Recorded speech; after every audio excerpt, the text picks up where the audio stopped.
Opera è un'azienda che nasce ad Arzana nel 2009, io sono il fondatore, nasce proprio da una passione che è quella di costruire case fondamentalmente. Ho iniziato a avere l'esigenza di costruire degli edifici che fossero un attimino differenti da quelli dello standard qualitativo attuale. I risultati non si sono fatti attendere assolutamente, noi siamo stati vincitori già nel 2012 di un premio del Ministero dell'Ambiente promosso dall'associazione Mecenate 90, dove appunto l'allora ministro Clini ci premiò come costruttori di una casa sostenibile che è stata esposta al Museo Maxim di Roma per 3 mesi. L'opera ha avuto un'evoluzione molto importante, dove sono passati dall'artigianato alla tecnologia.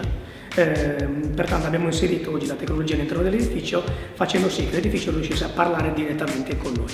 Questo cosa vuol dire? Che noi tra un po' metteremo in commercio un'app legata a dei sensori che ci consentiranno proprio di poter monitorare l'edificio, di fatto parlerà con noi, ci dirà qual è il nostro grado di salubrità interna, quindi se c'è presenza di gas tossici o meno, ci dirà se c'è troppa luminosità o se ce n'è poca, appunto, se c'è un incendio e se c'è addirittura un sisma, nel senso che potremo rilevare attraverso degli accelerometri persino se la casa stava muovendo un po' in anticipo. Questo progetto lo portiamo avanti in collaborazione e in partecipazione col Dipartimento di Architettura di Alghero e poi Mario Secchi e Annalisa Sanna, che sono i miei nuovi partner, con i quali adesso partirà la nuova startup che si chiamerà proprio Progetto Blue House.